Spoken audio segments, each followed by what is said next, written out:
And the award for nitpickiest video on the internet goes to...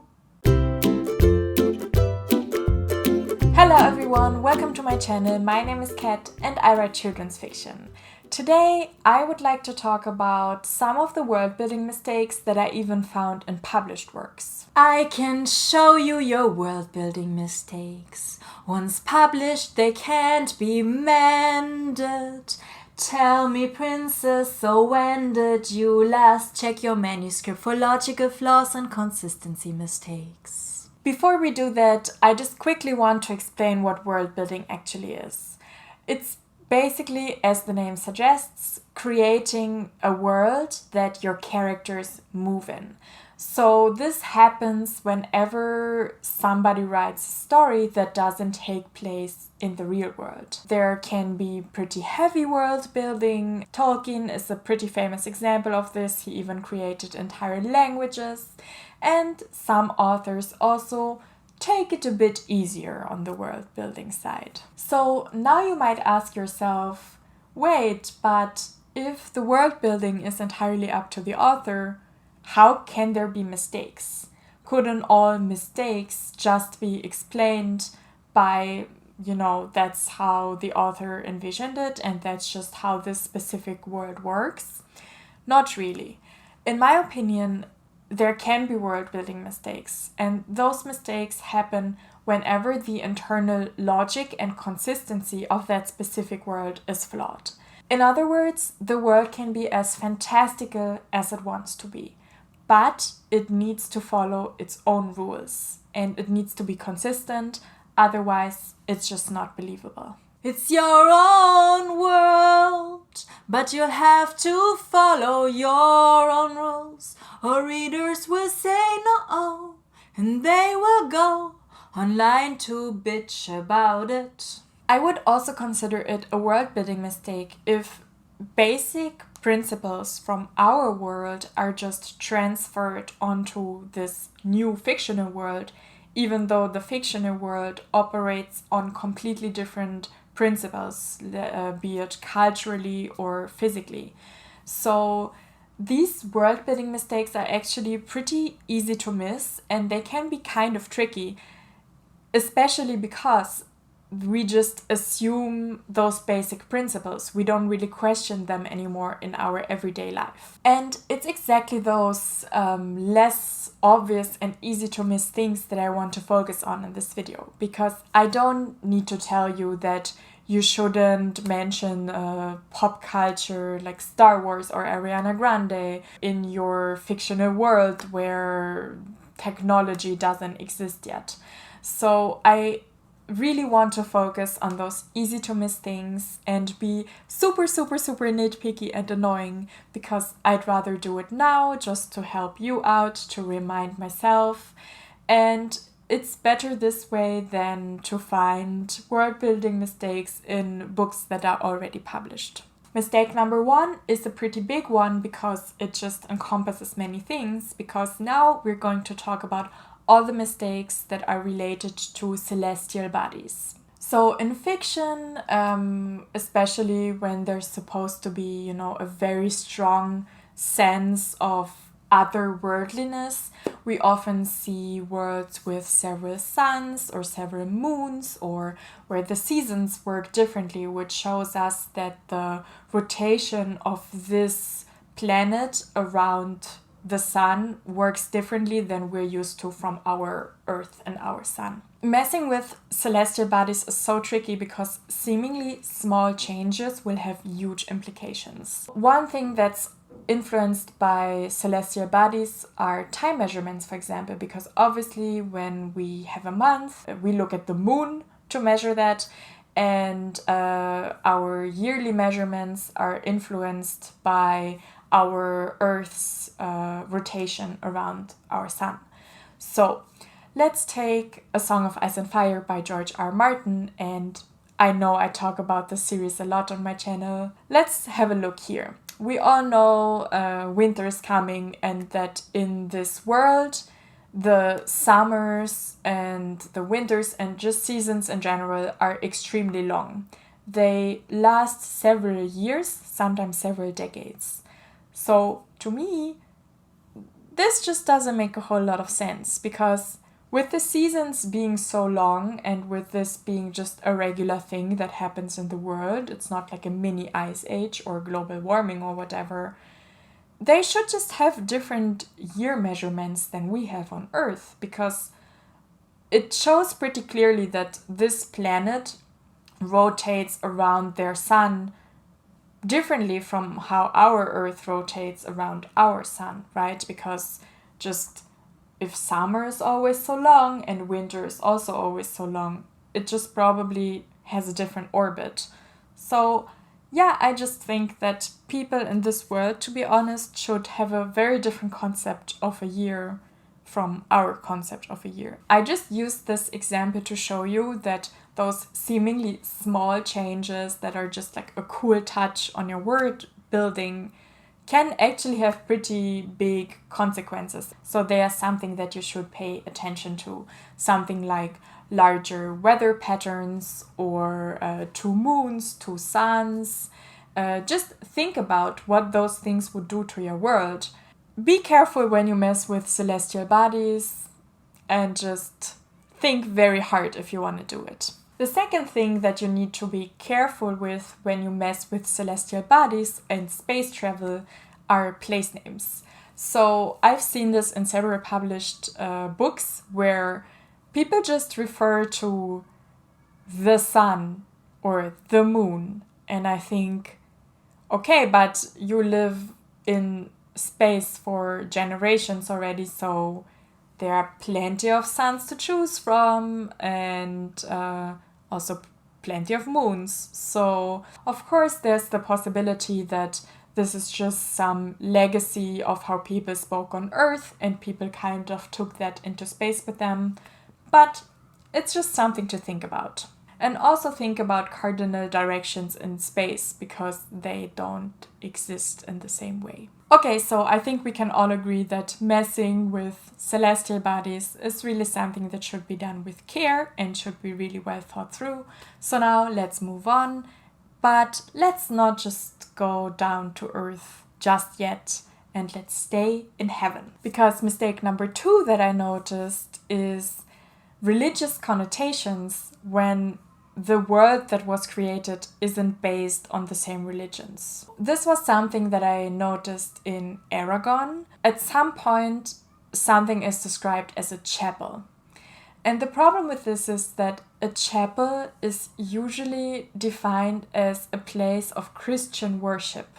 So this wasn't the worst mistake that I've ever seen, but it was definitely something that for a moment there just took me out of the story and kind of made me stumble over it. The same goes for exclamations like, "Oh my God," or "What God would do this," or "Go to hell." Those are very monotheistic and in some cases even Christianity specific exclamations, so I would really be careful how you use them. The same also goes for the concept of a soul, and if the soul is immortal or not, what will happen to it after the person dies.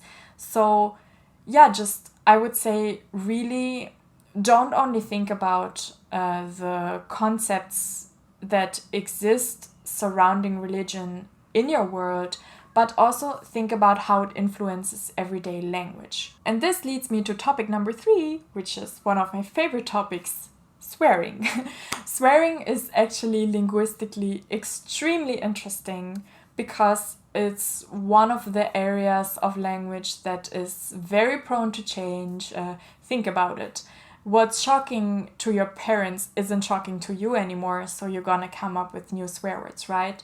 So swear words change extremely frequently. They are very heavily inspired by the taboos in each society. This is really something that's interesting, and you should consider it especially when you want to give your story, a futuristic feeling or a feeling of the past. It's unlikely that they would swear the same way as we do nowadays. This leads me to mistake number 4, which is just not knowing how languages work in general. I've seen this in more books and TV shows and other kinds of media than I would like to admit, but it's pretty frequent that, there's some poem or riddle or song in an ancient language, and then it gets an ad hoc translation, and that translation rhymes or fits the syllable pattern of the original, which is extremely unlikely. It's also pretty unlikely that people in futuristic societies will speak the exact same languages as we do. And I'm not only talking about new slang here, but think about it. The English we speak today is extremely different from even the English that Shakespeare spoke or the English that was spoken 1,000 years ago. So if you have a society that's very far in the past or very far in the future, I'm not asking you to come up with a new language because that's just very hard to do, but maybe think about how people refer to those languages. Is it very likely that in 1,000 years people will still say that they speak English or German or Farsi or Mandarin? I don't know. This is also a big issue when it comes to time travel stories, which are tricky to begin with, but I've seen it many times in kids' shows and comedies where people travel to the Middle Ages and they are able to communicate with the people there. Yes, we're supposed to suspend our disbelief, but I don't know. Maybe it's because I'm a language nerd, but I kind of have a problem with that. Again, a warning here. I'm definitely not saying you should try to make up a different language or you should try to write Middle English or Old English or whatever. All I'm saying is just think how people refer to the languages that they speak and that other people speak. Mistake number 5 is applying modern Western moralities and norms to societies that do not follow those norms. Think about ideas like equality, basic human rights, the importance of the individual, or marrying for love. All of these things are pretty new concepts, and even nowadays you can't really take them for granted because different societies have different ideas about all of those things. And guess what? Usually people who follow those norms think they're doing the right thing. In short, you'll just have to own your choices. So let's say your book has slavery in it. Then the majority of the ruling class should think that this is the right thing to do. Or let's say you write about a very patriarchal society where women don't have many rights.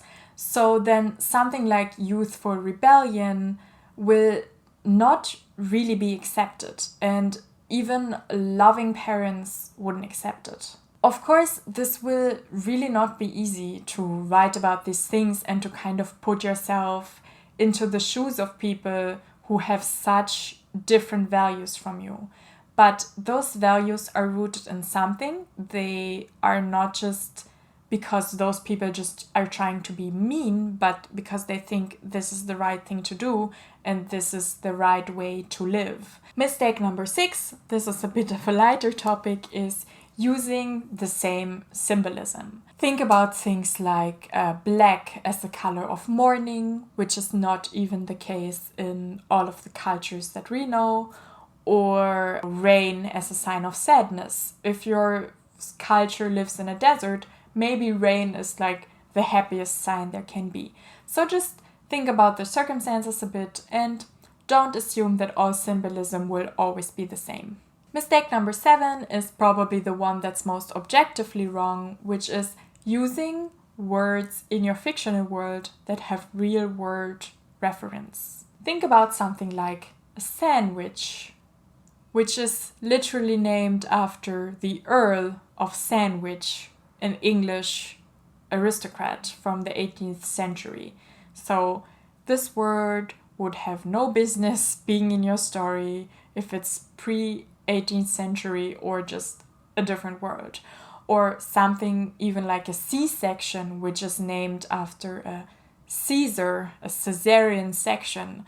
So just really pay attention to those words that you're using, sometimes question where they come from, and if they have a real world referent, switch them out and find a different way to say it.